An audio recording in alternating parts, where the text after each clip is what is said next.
After a lifetime of researching the dynamic and enigmatic world of light entertainment, I've decided to ditch my notebook and meet the people who inspire me. What makes them the people they are? How do they feel about the show business landscape in which they find themselves?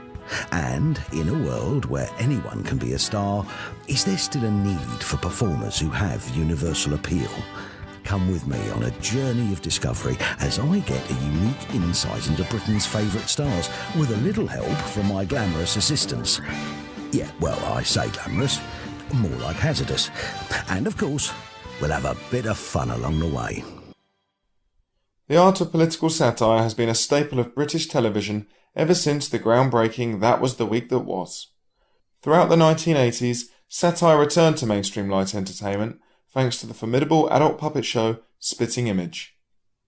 Impressionist turned puppeteer Steve Nallon became a familiar voice to the great British public thanks to his irreverent portrayal of Margaret Thatcher, something which has surrounded his entire career.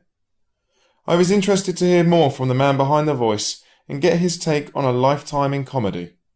Ladies and gentlemen, Mr. Steve Nallon. One of the most striking things about your career is that you began as a stand-up in the Northern Working Men's Club circuit during the 1970s. What sort of grounding was this in preparing you for a life in comedy? Well, it was tough, but when it worked, it was really good. They really liked you.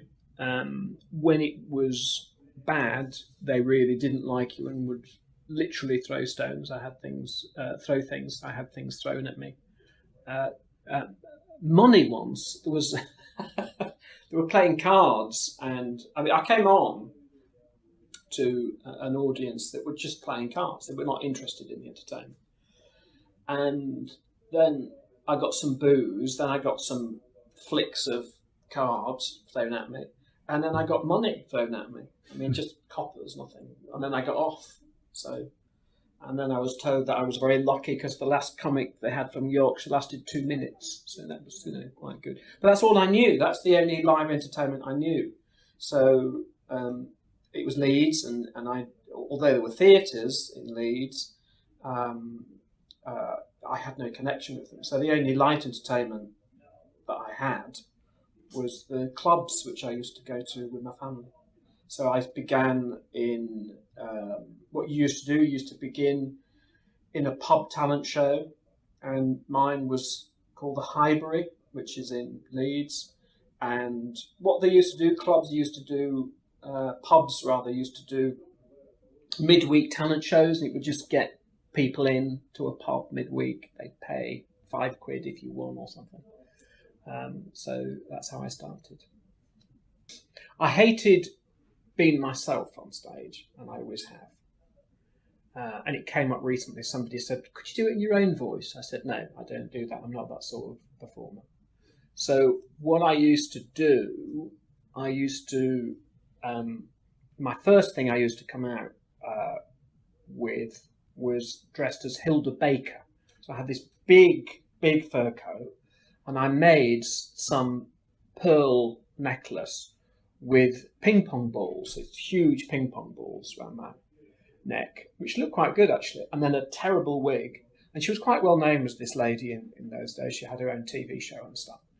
And so I used to come out as her and go, "Ooh, it's lovely to be here. How are you all? You used to do my jokes, you see. Oh yes, I used to do my jokes. Ooh, I can't stay much longer. What time is it now? Ooh, I must get a little lamp put on my watch." And that was the big catchphrase. So then the wig would come off, the pearls would come off, then I take the big fur coat off, and underneath the fur coat was a raincoat, and then I get a berry, and suddenly I'd be Michael Crawford doing the Frank Spencer. So I didn't speak as myself for about the first 6 minutes of the show because I just couldn't do it. I don't know why. I'm better now. I'm a lot better now at doing that. But I was only 16 and I just couldn't face talking to anybody as myself. So I was always sort of hidden behind these characters. Then Hilda Baker went, she disappeared from television screens, and then I just came on with the berry and the Macintosh. That was a bit like Ronnie Barker. I think that I'm much more of a comic actor like him than a comedian. I've learnt to be a comedian, but it doesn't come naturally to me, and I struggle. I've always struggled being myself, and what I do is an act. You know, I've got a talent, and I give my talent to the audience, whether they like it or not, whatever. Whereas actually, the comedians I work with now, they put themselves on stage. You know, they really put their life on the stage. They tell stories of their life. They tell stories about splitting up, or the jobs they've done, or the journeys they've been on, or stories. You know, and I've never ever done that. It's just not what I do. And if you want my opinion, I'm probably personally happier for it, because what you see with comedians is, because they are putting themselves on stage and telling their story in their way about their life, if the audience don't like them, the audience don't find it funny. They take it really personally, and I think that's why a lot of comedians go into sort of emotionally dark places. Whereas what I do, I'm what the clubs used to call a turn. I'm a turn, which means I'm like a juggler, or I'm like a magician. I've got a skill, and I present it to the audience. But I've never ever put myself on stage, and I don't like the idea of doing that. Still don't. In terms of icons of Impressionism, Britain has a very rich history. I'm thinking of John Bird doing Harold Wilson on TW3, and of course the great Mike Yarwood. How important were these moments in shaping TV Impressionism? Got right to the end of that. I'll say it again. I think what he was trying to say when he was mentioning Harold Wilson. Well, John Bird, who I worked with, he looked like Harold Wilson. That's one of the advantages that he had. He did actually look like Harold Wilson. And I was really impressed by John Bird, because it was slightly before my time as TW3, but I knew who he was because they had done a test on his voice, and they'd compared his impersonation of Harold Wilson to the real thing. And it was like one of those sort of lines that go up and down on on the screen. They really said that he was absolutely spot on. He absolutely got it perfectly right. What he did, what I think Mike Yarwood did that has been not appreciated and should be, is that Mike Yarwood took people who were not funny and made them funny. So what you had before Mike Yarwood were impressionists, Peter Kavanagh in this country, and Rich Little in America. And what they would do their Humphrey Bogart, or they would do their Cary Grant, and the traditional way of an American doing an impersonation act would be to say, I was at a Hollywood party the other day, and guess who was there? Humphrey Bogart. Say, hello, Humphrey, and then they do Humphrey Bogart, and he was talking to Cary Grant, and then they do a Cary Grant. And people still, it's very accurate. But what Mike Yarwood did was take people who were not remotely conceived as funny, like Patrick Moore on The Sky at Night, like Eddie Waring, who did the rugby league commentary. And he would find these people and he would turn them into these wonderful comic creations. And that was a great gift. And I think he's terribly underestimated from that point of view. Because he wasn't just impersonating somebody. He was adding an entirely new dimension to who that person was. And that included Brian Clough, which was one of the very first voices I ever did. I stole it off Mike Yarwood, but we'll come on to him in a second because I worked with him. But because the reason I suddenly knew I could do impressions was because Mike Yarwood was doing Brian Clough, and all the lads used to come into school on the Monday morning and talk about the Mike Yarwood show, because it was a big show. And one of the lads said, I can do Brian Clough if I hold my nose. And I said, well, listen, I can do Brian Clough without holding my nose. I don't have to hold my nose. And they said, how do you do that? I thought, I don't know, but I can do it. And I mean, instinctively, I was just learning to speak from the nose. All voices come from different places. My own voice is quite at the front. In fact, you get lots of television presenters whose voices are at the front, or actually even further out.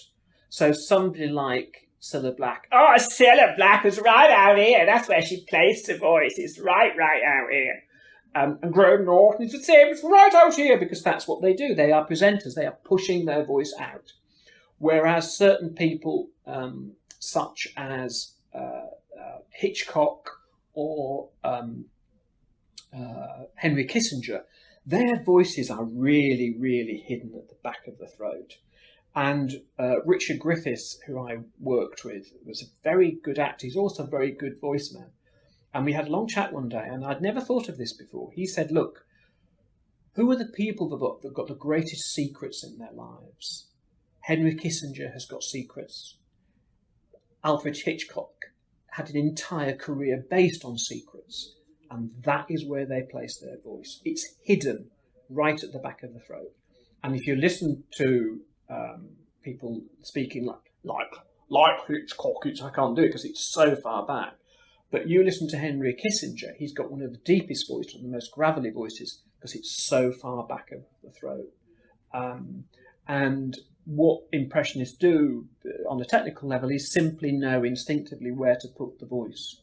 And mine is at the front, and therefore I find it quite easy to do those frontal voices. And Thatcher was a typical example of quite sort of middle to front of the voice. I find it very, very difficult to do voices that are at the back. An example of that would be, the Frankie Howard, Frankie Howard is, because because it's growl, you see, it's a growl, you see, because he had secrets. Oh yes, he had secrets. And that is right at the back of the throat. And that's I can do it, but it's much less natural for me to do it.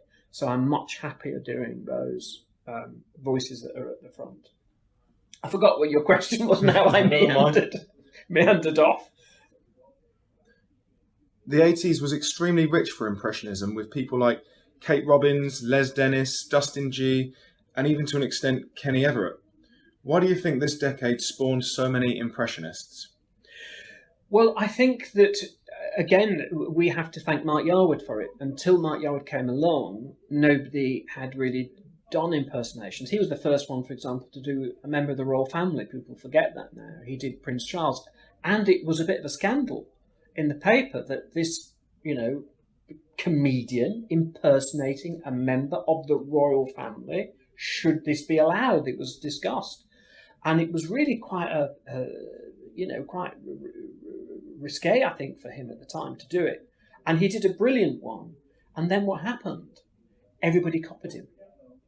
Everybody just got on the bandwagon and copied him. And then he said to me, because we worked together on his last series of Thames, when he was having personal problems and was coming to the end of his performing life in terms of doing television shows.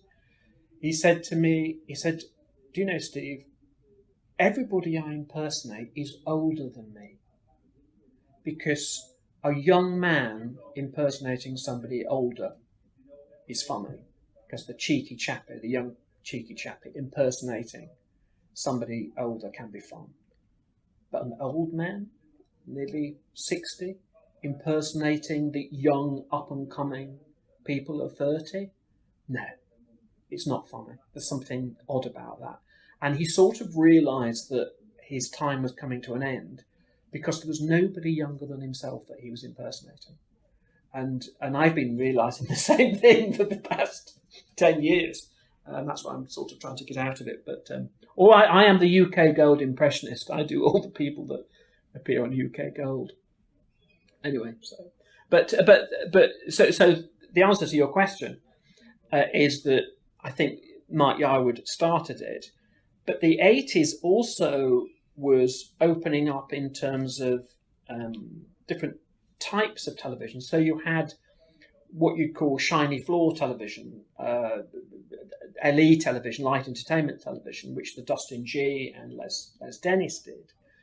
And brilliant.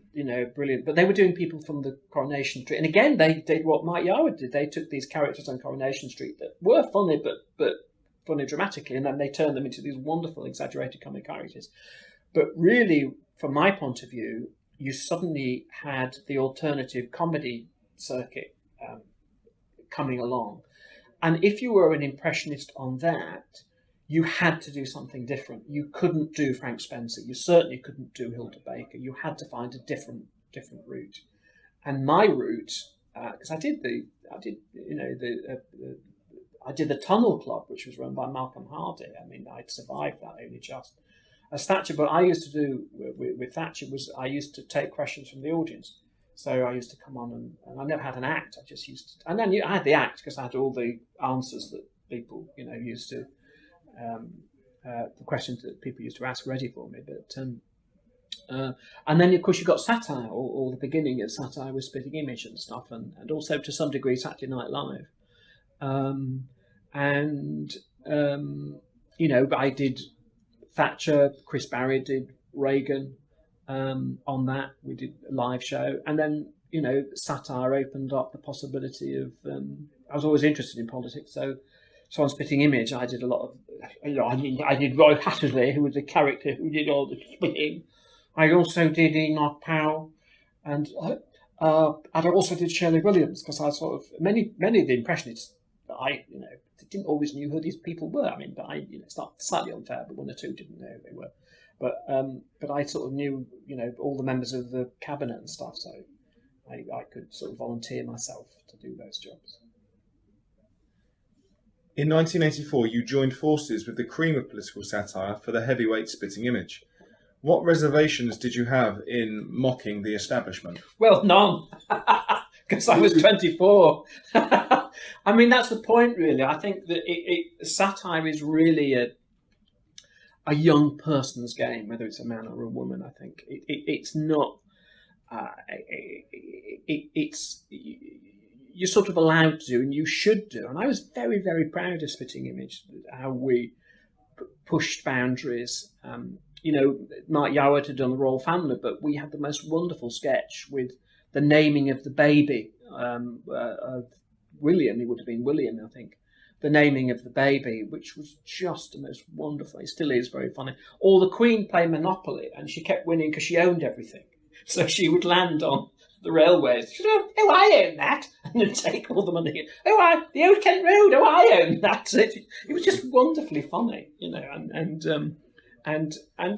we could do, particularly the early days of Spitting Image, it was actually quite satirical. We had somebody called, he was called Jeremy, but it was clearly Hitler. It was a very ancient Hitler, living next door to Thatcher and offering her advice, and it was quite a dangerous little bit of satire, was that. Sadly, it only lasted 2 episodes, but we should have done more of that. Well, let's talk about Margaret. Growing up in a mining community, what was your personal opinion of the Iron Lady? My grandfather was a miner, I didn't really know what mining meant. I was a kid. He was down pit, is what they used to say. He was down pit. And I sort of had this image of him digging a big pit. I was only, 6 or 7, so I sort of didn't, it took me a while to then realise what he actually was doing. Anyway, it was the 2 sides to my family. One was the Labour side, which my father's side, staunchly Labour, trade unions. And then my mother's side were aspirational Tories. My mother was a Tory. My father was Labour. That was the politics of it.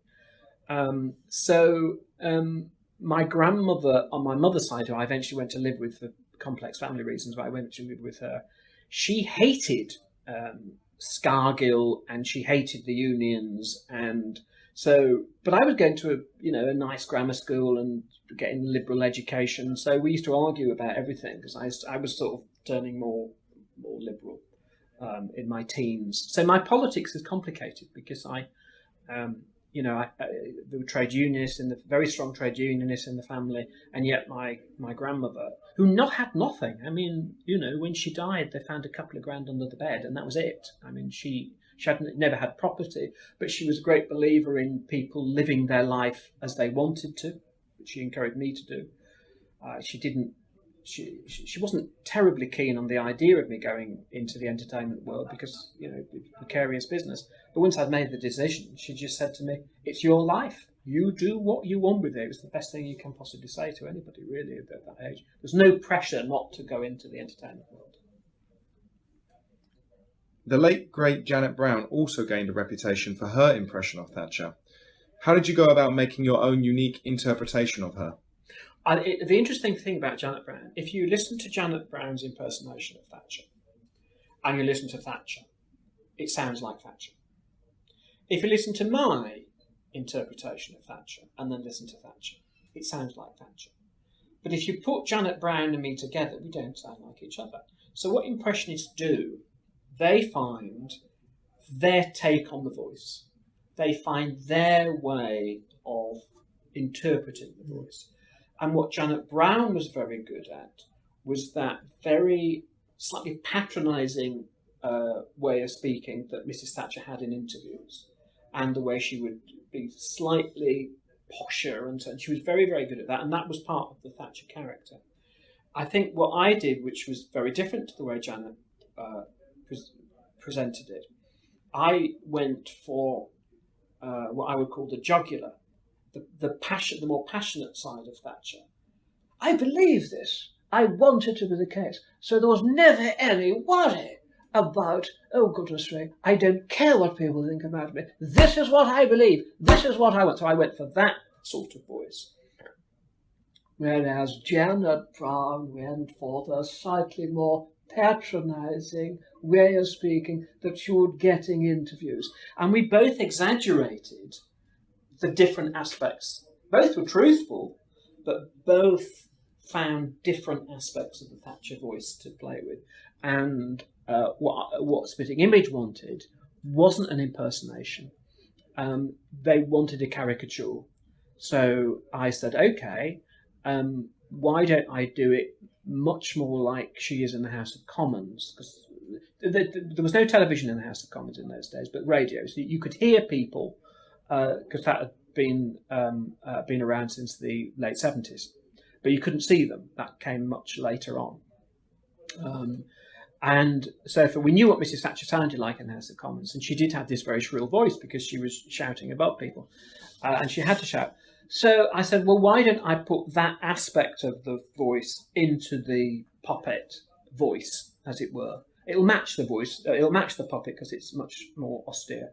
So my theft became much more like that. The right honourable gentleman doesn't understand. So even when she was just talking to Geoffrey Howe, she always used to have a Geoffrey. And then suddenly go to the lower way of doing it. She had that sort of trusting me, like, is it Shere Khan in Jungle Book? I always just think that bit where the eyes go funny and he's trying to mesmerise you. She was very good at that. But my personal opinion of Thatcher, I don't know. I as I say, my political allegiances are somewhat split in terms of family. I suspect economically she was necessary, but I despair at what she left behind. I guess the 80s was such a rich time for political satire, with such a powerful woman in charge of the country. Although Thatcher divided opinion, in terms of satire she was invaluable. With this in mind, what were your feelings on her resignation in 1990? Not only was it the end of an era for the country, but do you think political satire began to wane? Well, there's two questions there. Let me take the first one first, if I may, and then answer the second one afterwards. I think that, yes, it was a time, and I saw it coming because I'd seen what happened to Mark Yarwood. I'd seen what had happened to his career once, because he did a very good James Callaghan, and he did, Edward Heath, and of course Harold Wilson. But once that trio had disappeared and Thatcher had come along and a whole new people had come along, he lost that. He didn't do any of the people at all. He tried Thatcher once, but he wasn't very good. Anyway, so I saw what could happen to somebody if what was seen to be their main character disappeared. So when I worked with him, he said, we'll do the sketch, and I want you to come on at the end dressed as yourself, and we'll introduce us to the audience. And I said, no. He said, why not? I said, I want to look beyond the end of Thatcher. Nobody knows what I look like as I am normally. But I don't want anybody to know what I look like as Thatcher. It'll also spoil the illusion. But the point is, I saw it coming. I saw it coming personally for me, and also politically, I saw it coming for her. The second part of your question was about the wane of satire. I think the huge advantage of that axis, which was Gorbachev, Reagan, and Thatcher, was you had such clear identities. You had such clear identities with what Reagan represented. He was a cowboy, and he represented, a shining city on the hill, I think was one of the phrases he used. Thatcher had incredibly divisive economic views and so on. But they were replaced by George Bush. What was George Bush about? Nobody ever really knew. John Major, nobody quite knew where he stood. And Yeltsin, who was pissed most of the time, but other than that, wasn't as interesting as Gorbachev. So in a way, I'm not quite sure it was satire that waned. More the polarities of comedy were taken away. So Mrs. Thatcher, one of the greatest comic creations of the 20th century, removed and replaced by John Major, likewise in America. So those clear, and ironically now, Spitting Image would do incredibly well because you have Putin and you have the greatest comic creation of all time running the White House. You in a sense, why do you need satire? You know what I mean? Why do you need satire when you've got this? You couldn't make that up. You know what I mean? You couldn't make it up. I know there's lots of serious stuff happening in America, and it's, to me, it's what's happened over the last few days has been the worst time in America for a long time. But as a figure, he's beyond satire. Maybe I don't know. I slightly despair. In 2015, you reprised your impersonation of Margaret Thatcher for Jonathan Maitland's Dead Sheep. How different was the character to perform in light of her death in 2013? Well, when she died, nobody wanted anything to do with what I did as Thatcher, because there was this sort of period, this mourning period. But that happens with all impersonations. It was the same with people like Kenneth Williams. When Kenneth Williams died, you couldn't then go out the next day and go, "Oh no, yes, but I went over." You couldn't do it because he just died. It was slightly weird. In fact, I always found it rather weird to do a voice of somebody after they had died in a slightly creepy way, because I just find it odd because they're no longer with us, and I'm still doing the voice. So for the first few days, I just couldn't, I just couldn't do it. When Thatcher did die, it was expected, and I did some television stuff. But the immediate aftermath was that out of respect, nobody wanted anything, to do with Thatcher. But then little jobs came in, and then suddenly she became historical. So you then can start tackling it again. It's about 5 years or so afterwards that people can start thinking there's no disrespect here. And actually, the thing about Jonathan's play, it wasn't Thatcher's story. It was Geoffrey Howe's story. And Mrs. Thatcher was a big player in it, but she was essentially somebody who came in and out of the story. From my point of view, it was great because I'd always played Mrs. Thatcher for laughs, so at least Mrs. Thatcher, I knew what I was doing. I knew that the point of me doing the act was a degree of irony, and even if Mrs. Thatcher didn't realise what she was saying, at least I did. You see, I was in the north of England this week in Watford, and so she'd say those things, and she didn't really realise what she was saying, and that's and they were trying to get laughs. But in the play, we played Mrs. Thatcher without a sense of humour, which got a laugh, but that was very odd. So ironically, the only time Mrs. Thatcher got a laugh was when she showed she didn't get what the joke was. So from my point of view, it was great. And going back to Ronnie Barker, it was much closer to what Ronnie Barker was doing with things like Porridge, not his two Ronnie show, but the things with Porridge, where he was really creating a very real, a believable character that had its comic moments, but also, so it was more acting, and even less comic acting, I think. And people were lovely to me as well. People, I was always worried working with actors that they would be a bit patronising and treat me as the impressionist who's come to, be an actor, which I've had. I've had experience of somebody once. I auditioned for a play once, and somebody said to me, he said, well, you've been in television now for so many years, and you now wish to join the legitimate theatre. I thought, fuck you, I'm not going to join the legitimate theatre if I'm going to get that sort of attitude. So I didn't get the job, and I froze at the interview. I just went, I can't work with you. If you have that attitude, I can't work with you. So, but no, the actors were great, and they just treated me like an actor. There was no issue with me being an impersonator joining it, which was nice. As a writer, when creating characters, I feel the need to hear their voice talking to me. When honing an impression, what's the process of perfecting the character? The best voices just happen, and it's magic, and I don't know how they happen, but they just happen. I'll tell you a story. I decided to do I wanted to do a routine about TV detectives. I was going to put in my act. I was going to do all the TV detectives, and so I listened to a very, very long recording of Morse, which was read by Kevin Whately to get the Kevin Whately voice, which is sort of northeast and doable. I could never do John Thorpe properly because again he was right at the back of the throat voice, which is very unnatural for me. Lewis, it's all that Lewis sort of thing. I found that very difficult to do. I can do it. I can just do about 2 words, and that's about it.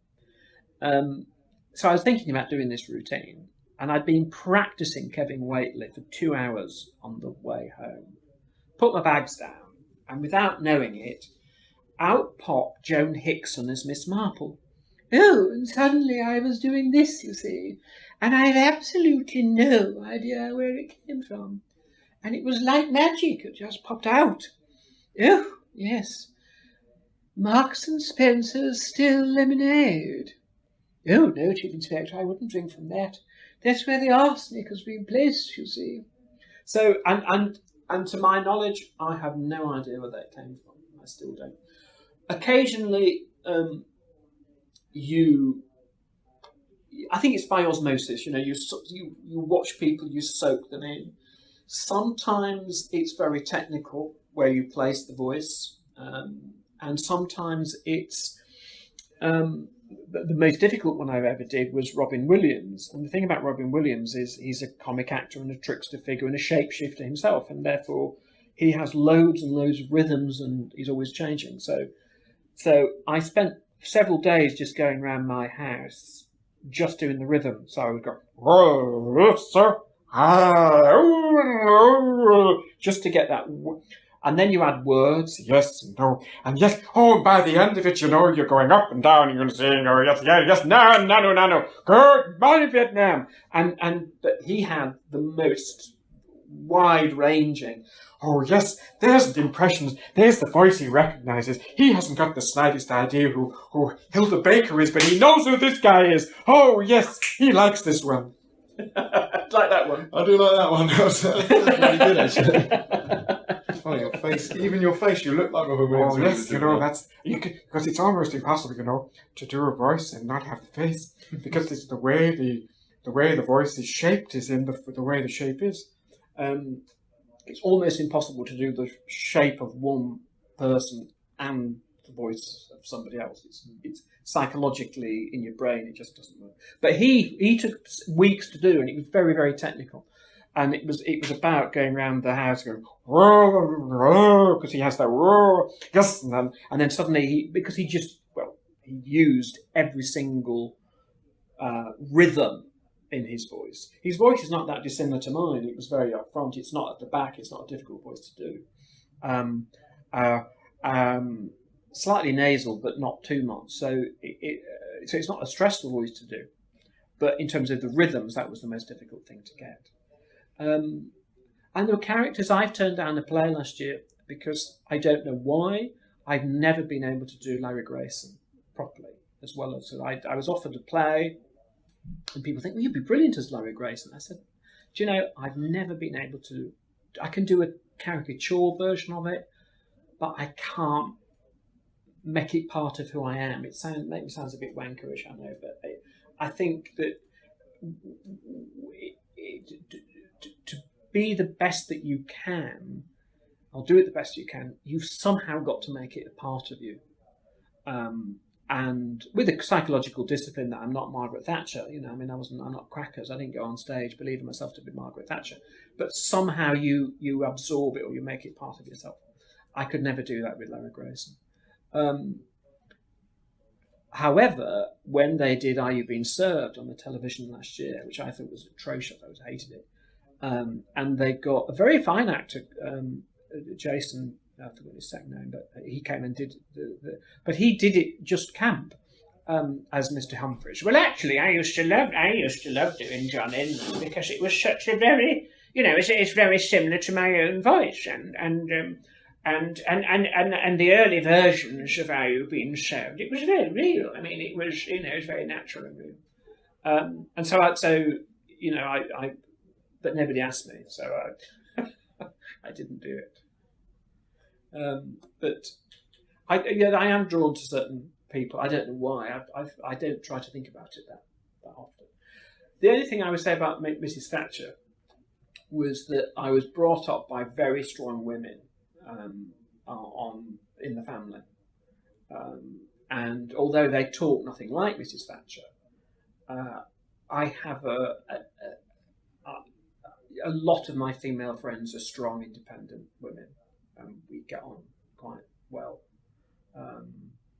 But I'm not an alpha male, I don't think, if you want to look at it like that. But they tend to be alpha females, and I tend to be what an alpha male isn't. So we get on quite well, I think, psychologically.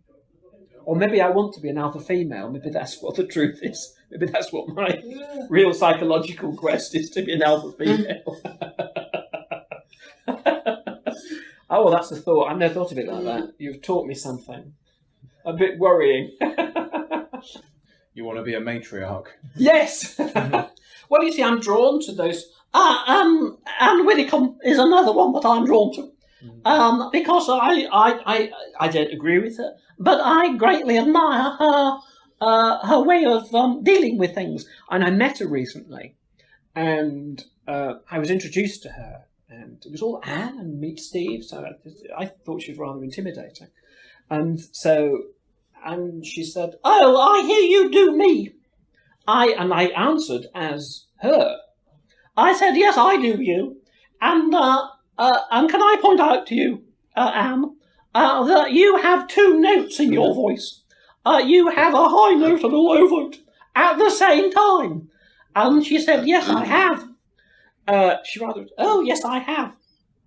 So, which is really technically very difficult to do, and people thought, "Oh, that's an easy voice to do." They'll do it, and then they go, "Ah!" They can't do it because it's really quite difficult. Because you're almost singing two songs at the same time. You've got them both going on at the same time. Anyway, so I said to her, I said, "Do you know who you are similar to? Somebody else who has two notes in their voice." And she said, "Who's that?" And I said, Homer Simpson. Homer Simpson, he has a two voice, he has a high note and a low, almost happening at the same time. Oh. And she had not the slightest idea who Homer Simpson was. Really? Right, and then she walked away. Maybe she thought it was a politician or an actor, but she didn't. I don't think she knew who Homer Simpson was. Looking back at your career, what's your proudest achievement? I don't think like that. I don't think in terms of I do think in terms of achievement. I had a friend of mine who, for complicated reasons, believed himself to be a failure, and basically drank too much and ended his life drinking too much, and he regarded himself as a failure and always had. And I sat him down one day. It was too late by then, but I said, look, there's a great difference between success and achievement. Success is what somebody else gives you with rewards. And if you don't pass your exam, as he didn't pass an exam when he was younger, he regarded himself as a failure.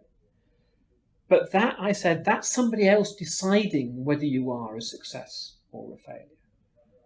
Don't think of your life in those terms. Think of your life in terms of achievement, because achievement is something you give yourself. You set out to do this job. Was it successful? Did you get an award for it? Did you make lots of money? It doesn't matter. Did you do the job well? So I did 3 one-man shows about 10 years ago, and I really enjoyed those. And there was one I did where it was Alice in Wonderland. I did Alice in Wonderland, Homer's Odyssey, and Christmas Carol. And each took about a year to write and put together, and I had great fun doing it. It was hard work. The least successful was Alice in Wonderland, because I took it to Edinburgh and I had the worst bronchitis. I was desperately ill. I couldn't hardly move.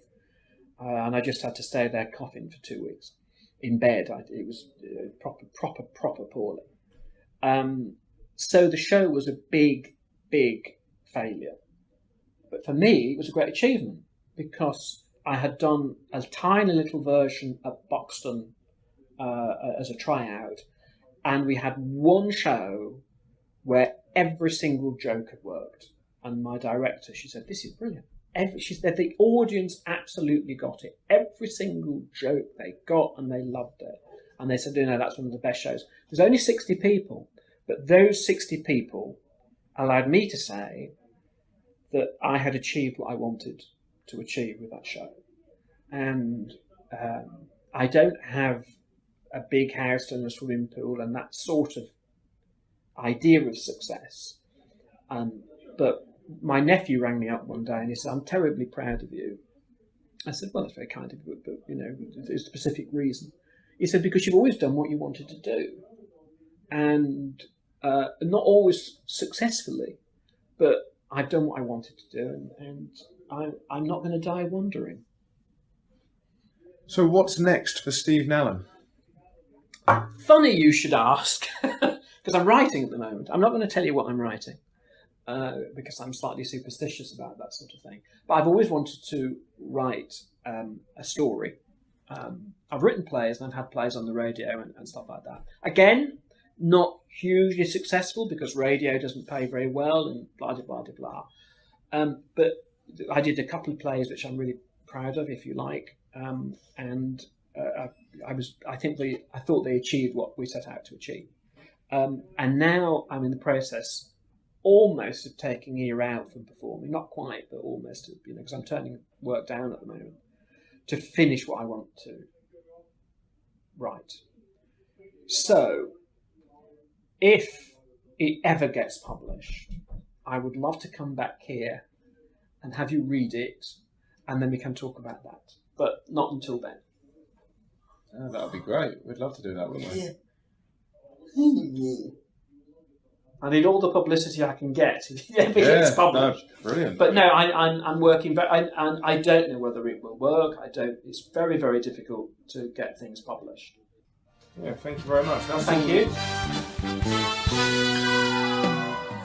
Thank you very much to our guest for being the subject of another Beyond the Title interview. If you like this, why not browse the website and see if there's anything else that takes your fancy? Don't forget to like our Facebook page to receive updates on forthcoming interviews and to see more information about me and what I do. Thanks again, and hopefully see you next time for another Beyond the Title interview.